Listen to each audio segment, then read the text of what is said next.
వారిద్దరూ భార్యాభర్తలు. భర్త ఎమ్మెల్సీ అయితే భార్య జడ్పీటీసీ. రాజకీయంగా కూడా ఇద్దరు కలిసి నడిచారు. అయితే తర్వాత వారి మధ్య వచ్చిన మనస్పర్ధలు, కుటుంబ కలహాలు తీవ్ర స్థాయికి చేరాయి. భర్త తన దారి తాను చూసుకుని తన ఓవర్ యాక్షన్తో ఎప్పటికప్పుడు సోషల్ మీడియాలో ట్రోలింగ్ అవడం అలవాటుగా మార్చుకున్నాడు. భార్యాభర్తలుగా దూరంగా ఉంటూ ఎవరి రాజకీయం వారు చేసుకునే పనిలో పడ్డారు. ఇటీవల భర్తను కాదని భార్య ప్రజా సమస్యలపై గళమెత్తుతూ రాజకీయంగా ఉనికి చాటుకునే ప్రయత్నం చేస్తున్నారు.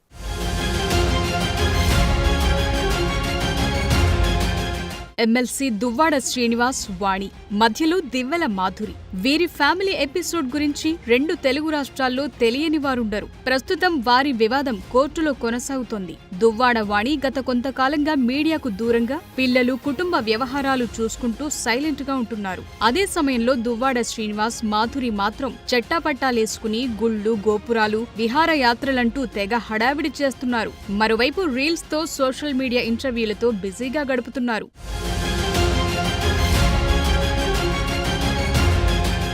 అయితే సడన్ గా టెక్కలి నియోజకవర్గ వైసీపీ ఇన్ఛార్జ్ పేరాడ తిలక్ పార్టీ స్థానిక సంస్థల ప్రజా ప్రతినిధులతో కలిసి శ్రీకాకుళం జిల్లా కేంద్రంలో జరిగిన కలెక్టర్ గ్రీవెన్స్ లో టెక్కలి వైసీపీ జడ్పీటీసీ దువ్వాడ వాణి ఎంట్రీ ఇచ్చారు. రాజకీయ కక్షతో టెక్కలి నియోజకవర్గంలోని 4 మండలాల పరిధిలో స్థానిక సంస్థల నిధులు వినియోగించకుండా అధికారులు అడ్డుకుంటున్నారని, దానివల్ల అభివృద్ధి కుంటుపడుతుందని కలెక్టర్ దృష్టికి తీసుకెళ్లారు. దీనిపై తక్షణం చర్యలు తీసుకోవాలని, లేకపోతే కలెక్టరేట్ ఎదుట దీక్షలు చేపడతామని ఆమె హెచ్చరించారు. మొత్తానికి దువ్వాడ వాణి పొలిటికల్ గా తిరిగి యాక్టివ్ అవ్వటం జిల్లాలో పెద్ద చర్చకు దారితీస్తోంది. పొలిటికల్ గా దువ్వాడ శ్రీను లూప్ లైన్ లోకి వెళ్లిపోతుంటే దువ్వాడ వాణి మెయిన్ లైన్ లోకి రావటం ఆసక్తికరంగా మారింది.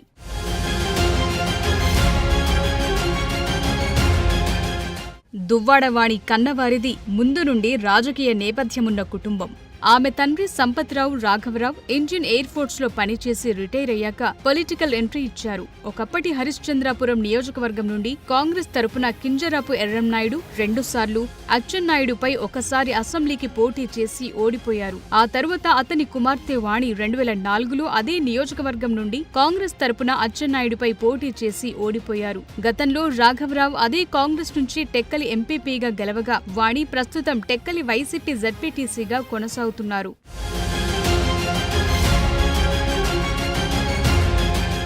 ఇక వాణి భర్త దువ్వాడ శ్రీనివాస్ కాంగ్రెస్ పార్టీ ద్వారా రాజకీయాల్లోకొచ్చారు. 2006లో శ్రీకాకుళం జిల్లా పరిషత్ వైస్ చైర్మన్ గా పనిచేశాడు. దువ్వాడ శ్రీనివాస్ 2009లో కాంగ్రెస్ పార్టీకి రాజీనామా చేసి చిరంజీవి ఏర్పాటు చేసిన ప్రజారాజ్యం పార్టీలో చేరి 2009లో జరిగిన అసెంబ్లీ ఎన్నికల్లో టెక్కలి నియోజకవర్గం నుండి పోటీ చేసి ఓటమి పాలయ్యారు. తరువాత వైసీపీలో చేరి 2014లో టెక్కలి నియోజకవర్గం నుంచి పోటీ చేసి ఓడిపోయారు. 2019లో శ్రీకాకుళం ఎంపీ అభ్యర్థిగా ఆయనకు జగన్ ప్రమోషన్ ఇచ్చినప్పటికీ పరాజయం తప్పలేదు. తరువాత జగన్ చలవతో 2021లో ఎమ్మెల్సీ అయిన దువ్వాడ శ్రీను ప్రస్తుతం ఆ పదవిలో కొనసాగుతూ దివ్వెల మాధురితో కలిసి సోషల్ మీడియాలో అలా కానిచ్చేస్తున్నారు.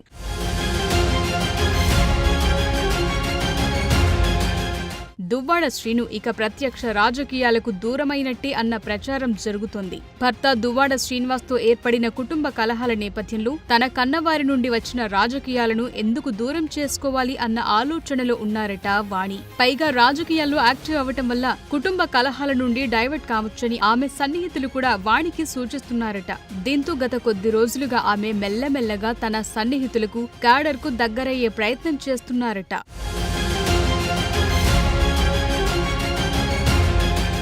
అసలు పలాసకు చెందిన దువ్వాడ శ్రీనివాస్ టెక్కలిలో ఆ మాత్రం ఎదగటానికి తన తండ్రి రాఘవరావు వారసత్వమే కారణమని ముందు నుంచి వాణి చెప్తున్నారు. తనను వివాహం చేసుకున్నాకే టెక్కలిలో రాజకీయంగా అతను ఎదిగారని వాదిస్తూ వస్తున్నారు.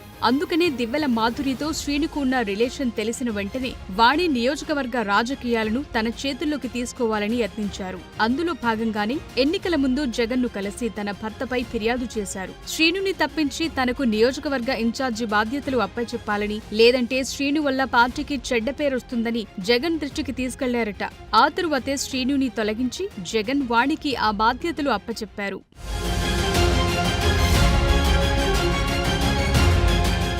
అయితే మళ్లీ ఎన్నికల ముందు అభ్యర్థులను ప్రకటించే క్రమంలో తిరిగి నియోజకవర్గ ఇన్ఛార్జిగా ఉన్న వాణిని తప్పించి తిరిగి శ్రీనుకే టికెట్ కట్టబెట్టింది అధిష్టానం. గత ఎన్నికల్లో దువ్వాడ ఏకంగా 25,000 పైచిలుకు ఓట్ల తేడాతో అచ్చెన్నాయుడు చేతిలో మరోసారి ఓటమి మూటగట్టుకున్నారు. అదలా ఉంటే యూట్యూబ్ ఛానళ్లలో దువ్వాడ బిజీగా ఉంటూ పొలిటికల్ కెరియర్ ను చేతులారా గజిబిజి చేసుకుంటున్నారన్న వాదనుంది. ఆయన క్యాడర్ కి దగ్గరయ్యేందుకు అడపాదడపా పలు కార్యక్రమాలు చేపడుతున్నప్పటికీ అంతగా వర్కౌట్ కావటం లేదు. దీనికి తోడు జిల్లా పార్టీ శ్రేణులు కూడా శ్రీనుకి దూరమవుతున్నట్టు కనిపిస్తున్నాయి. అతని వ్యవహార శైలి నచ్చక జిల్లాలో జరిగే ఏ పార్టీ కార్యక్రమాలకు ఆయన్ను పిలవటం లేదు.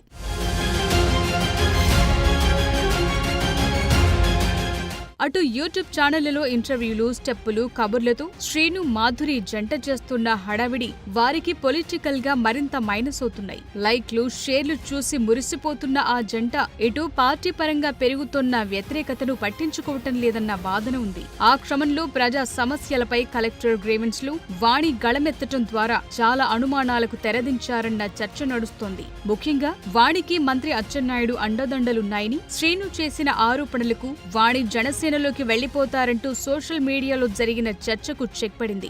గ్రీవెన్స్ లో గళమెత్తి తాను వైసీపీలోనే కొనసాగుతానని వాణి స్పష్టంగా చెప్పినట్లయిందని అభిప్రాయం వ్యక్తమవుతోంది.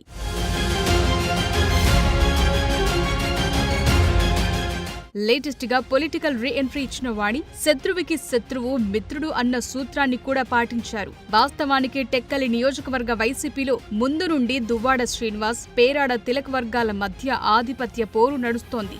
దువ్వాడ శ్రీను కుటుంబ వివాదం రోడ్డున పడటంతో వైసీపీ అధిష్టానం దువ్వాడ శ్రీనుని నియోజకవర్గ ఇన్ఛార్జి బాధ్యతల నుండి తప్పించి పేరాడ తిలక్కు ఆ బాధ్యతలు అప్పచెప్పింది.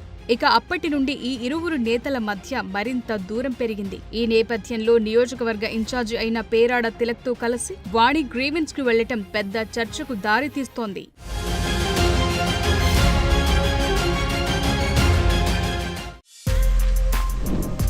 For more videos like this, subscribe Big TV channel.